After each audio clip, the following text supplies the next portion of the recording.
Happy birthday to you. Happy birthday, happy birthday to you. So, ano wish mo? Long life.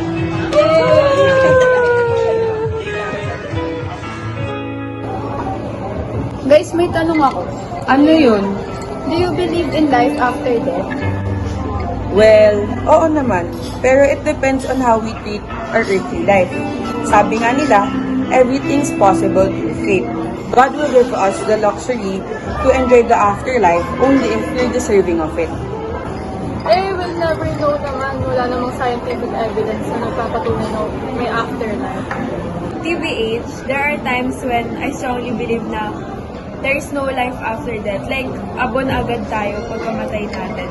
Pero, you know, wala namang masama kung maniniwala tayo, di ba? Yeah, that's correct. Sabi ni Lord na He will give us eternal life, then so be it. And if ever man na totoo yung heaven, nakaka-excite siya kasi di ba mahirap yung life dito on earth? And sinasabi sa Bible na kapag nasa heaven tayo, we will experience the things that we have never experienced dito. Kaya ayun. Well, for me, meron naman life after death kasi sabi nga sa Bible, di ba, heaven is a real place where the people of God will live one day. In fact, dun nga nakatira si God, pati yung mga angels eh. Like, sabi nga nila na piniprepare nga ni Jesus yung heaven para sa atin.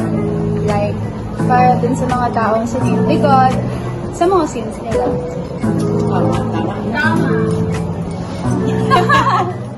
Well, dahil nandito na din tayo, gusto ko lang kayong i-enlighten to why heaven is our definitive home. Heaven is a real place. In fact, heaven nga yung totoong reality.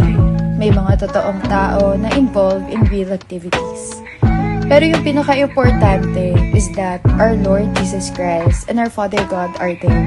Yung iba sinasabi na if namatay na yung isang tao, makukuha na nila yung reward nila. But heaven is not the reward. Yung reward is yung mga binibigay ni God in our everyday lives. But again, heaven is not a reward. Heaven is when things go back to normal. Yes, heaven is yung the way of life na meron dapat tayo. Again, heaven is normal. What we have been experiencing on this sin-infested planet is called subnormal.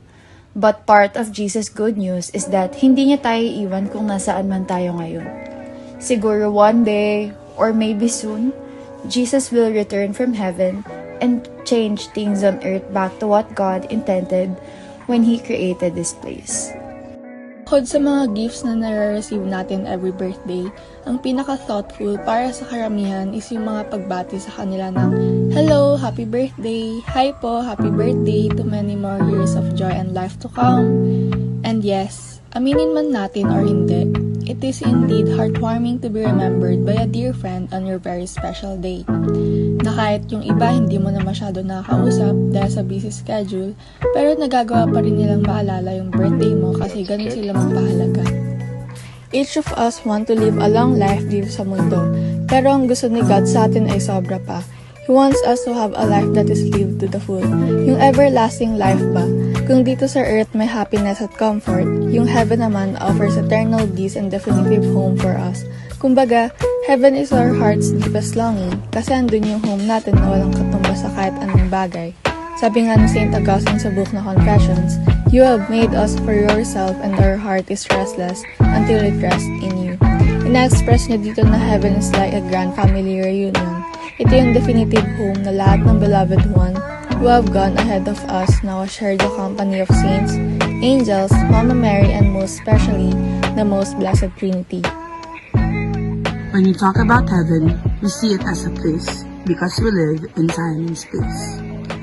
We describe heaven as the state of being with the Lord, where we can be blessed and find the perfection of our identity as we live our earthly lives.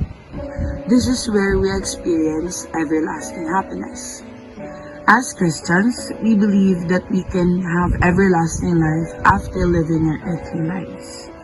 We go through particular judgment after death, and if we ourselves are deserving of heaven, we then join God to our definitive home, for where happiness of the blessed is everlasting.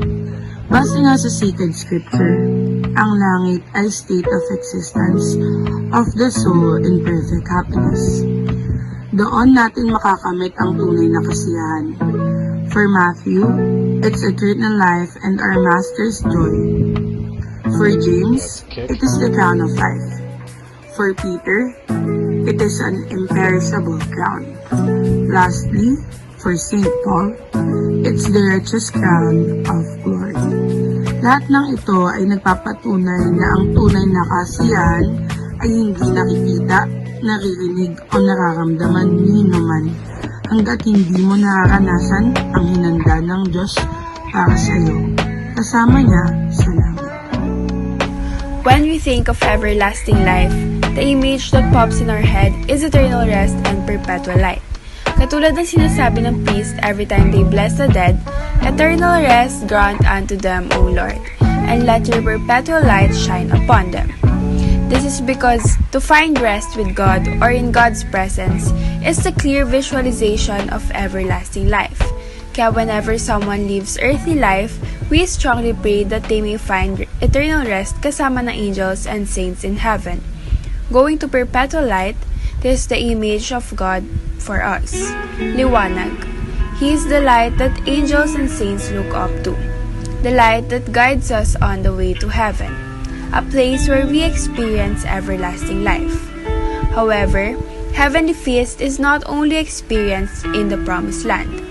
While on earth, we can have a foretaste of heaven through the Eucharist, for it is not only a memorial of the passion and death of Christ, but a pledge of future glory.